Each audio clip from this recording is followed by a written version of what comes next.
Assalamualaikum warahmatullahi wabarakatuh. Perkenalkan, nama saya Febrillah. Saya dari jurusan Teknik Industri angkatan 2023. Di sini saya akan memberikan tutorial modul 5 Statistika 2, yaitu modul non-parametrik.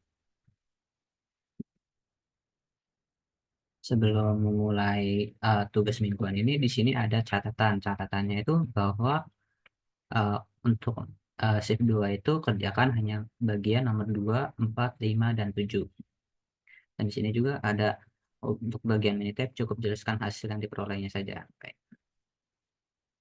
Nah, di sini untuk nomor 2-nya yaitu seorang peneliti ingin mengetahui apakah kadar polusi udara di 3 lokasi berada di dalam kota memiliki pengaruh terhadap tingkat kesehatan masyarakat. Peneliti mengumpul sampel acak dari 3 wilayah dengan tingkat polusi yang berbeda, yaitu rendah, sedang, dan tinggi. Setiap individu yang disurvei diberikan skor kesehatan berdasarkan hasil pemeriksaan medis. Dengan semakin tinggi skornya menunjukkan kondisi kesehatan yang lebih baik. Ini adalah hasilnya. Nah, dengan taraf signifikan 0,05, tentukan apakah terdapat perbedaan median skor kesehatan masyarakat berdasarkan tingkat polusi udara di 3 wilayah tersebut. Untuk nomor 2, nah, di sini menggunakan itu median. Nah, itu langkah awalnya di sini kita input data dulu. Di sini kita identifikasi, kan tadi itu ada 3 ini ya. Nih, ada tingkat 3 polusi ya, yaitu sedang, rendah, dan tinggi. Dan di sini ada total ada 5, ini 5, dan ini ada 6 terms-nya. Nah, untuk kesehatan itu kita urutkan dari yang sini sampai 90, sampai terakhir 90. Terus kemudian kita exam data. Setelah kita run terlebih dahulu. Nah, habis itu kita membuat box plot-nya. Di sini box plot-nya itu skor kesehatan atau tingkat polusi ya. Nah, di sini untuk main-nya itu atau judulnya di sini saya akan memberikan box plot skor kesehatan per tingkat polusi. Di sini dengan NIM saya 006. Terus untuk X-lab-nya atau bagian X-nya itu sumbu X-nya, maksudnya itu tingkat polusi. Untuk sumbu Y-nya itu skor kesehatan. Untuk warnanya di sini saya akan menggunakan warna sky blue, orange, dan light green. Kita install terlebih dahulu. Kita run. Nah, kemudian habis itu kita kayak install package Raifemodimore. Yang ini kita install. Ya, di sini saya sudah menginstalnya. Saya juga sudah mengaktifkan library-nya. Saya tinggal menguji mood mediannya atau mood median tester. Kita tinggal jalankan. Di sini diperolehlah p-value-nya 0,01. Untuk pembuktiannya itu kita di Minitab nomor 2.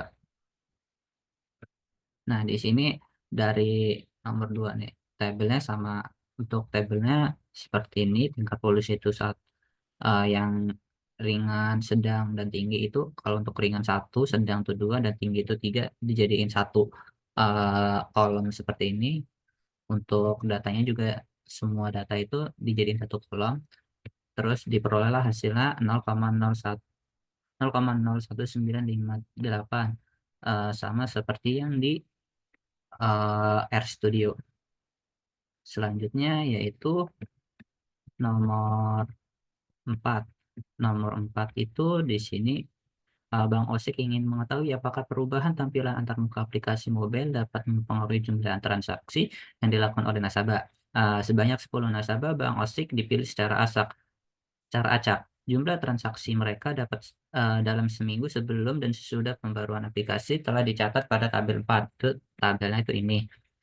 Berdasarkan jumlah transaksi nasabah tersebut, apakah dengan perubahan tampilan antarmuka aplikasi mobile tersebut secara bermakna efektif untuk menaikkan jumlah transaksi yang dilakukan oleh nasabah?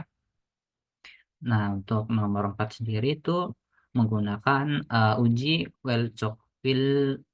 Wilcoxon.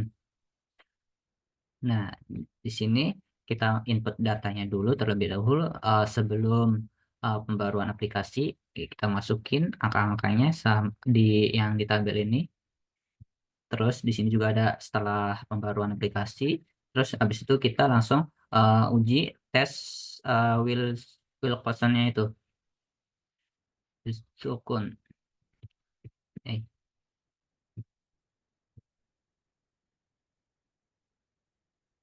kita run.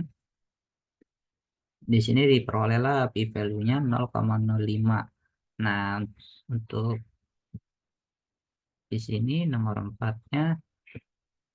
4 itu buat eh, di mini tabnya itu kita masukkan dulu yang ini yang sebelum, ini yang setelah, terus habis itu kita buat selisihnya itu eh, ini dikurangin dengan setelah pembaruan dikurangin sebelum pembaruan, hasilnya seperti ini.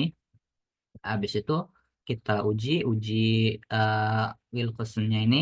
Nah, di sini diperolehlah hasilnya 0,05 juga.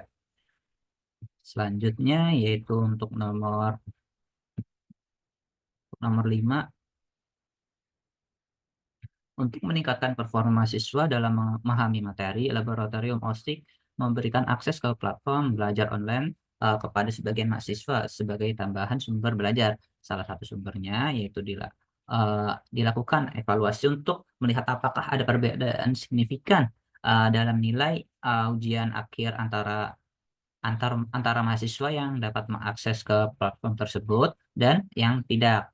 Ini datanya, ini yang mengakses dan ini yang tidak akses dan ini yang akses. Di sini yang mengaksesnya itu ada 9, untuk yang tidak mengaksesnya itu ada 12. Nah, untuk di RStudio-nya sendiri kita pertama itu ya masukin data dulu. Datanya di sini ada yang akses dan ada yang tanpa akses. Untuk yang akses itu ada 12, yang tidak aksesnya ada 9. Kita masukin nilai-nilainya, nilai ujiannya ini di sini. eh, nah, untuk memasukkannya itu dari yang bagian aksesnya terlebih dahulu dari 180 sampai terus dilanjutin dengan eh, sampai 290 digabung semua. Ini. Terus kita bagilah di sini data frame-nya. Di sini data frame-nya itu ini untuk ada mahasiswa dan ada nilai ujiannya.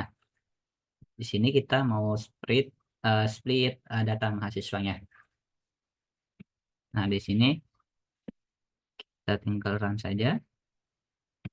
Nah, untuk setelah itu kita uji will cushion-nya ini, kita run. Nah, di sini hasilnya 0,001. eh, untuk untuk yang di mini tab-nya itu, untuk mini tab tabelnya eh, sama seperti yang di sini tabelnya. Untuk yang di mini tab ada yang sebelum sama sesudahnya tuh seperti ini. Terus habis itu kita langsung tinggal uji di bagian statistika, bagian main Whitney. Nah, di sini diperolehlah hasilnya p-value-nya itu 0,000. Di sini karena di eh, apa sih digenapinnya itu jadi 3, sedangkan harus ini kan masih ada kelanjutannya tuh. Nah, kalau digenapin itu jadi 0,000, sedangkan kalau untuk di RStudio itu lebih lengkap, itu 0,001421. Selanjutnya di sini itu nomor nomor 7. Nah, di sini seorang peneliti ingin mengetahui apakah preferensi masyarakat dalam memilih metode pembayaran di toko retail bersifat acak atau memiliki pola tertentu. Nah, untuk itu ia mengambil sampel acak dari 20 pelanggan yang belanja di toko tersebut. Dan untuk itu ada em, metode-metodenya. Metodenya itu yang pertama, jika pelanggan menggunakan tunai itu diberikan kode 1.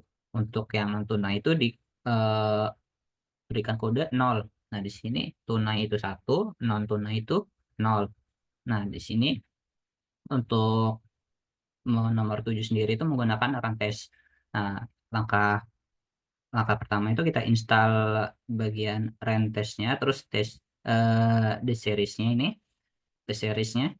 berhubung saya sudah menginstalnya dan udah mengaktifkannya, di sini saya tinggal, memasukkan datanya saja, numericnya itu. Nah, di sini tadi keterangannya kan kalau untuk tunai itu, 1 dan non tunai itu 0. Kita masukin aja datanya nih, yang tunai itu diganti dengan 1 dan non tunai itu diganti dengan 0. Habis itu, kita, run kita uji langsung, run test-nya itu di faktor data ini. Kita tinggal jalankan.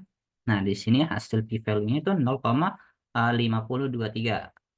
Di sini untuk pembuktiannya sendiri itu untuk tabel nomor 7 ini juga sama seperti tadi, cuman bedanya ini tuh diganti, bentuk tabel. Ini sampel 1 sampai 10, metode pembayaran tadi kan tunai itu, 1 dan untuk non tunai itu 0. Di sini diperolehlah P value-nya, 0,52.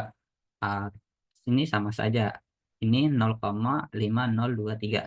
Jika dibulatkan juga 0,502. Jadi kesimpulannya untuk nomor, 2, ini dari nomor 2 ini,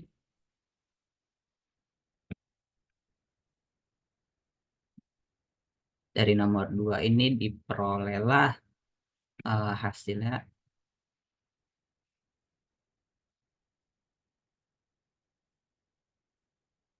P value-nya itu 0,019. Untuk yang nomor 4 itu di sini diperolehlah P value-nya, itu 0,005.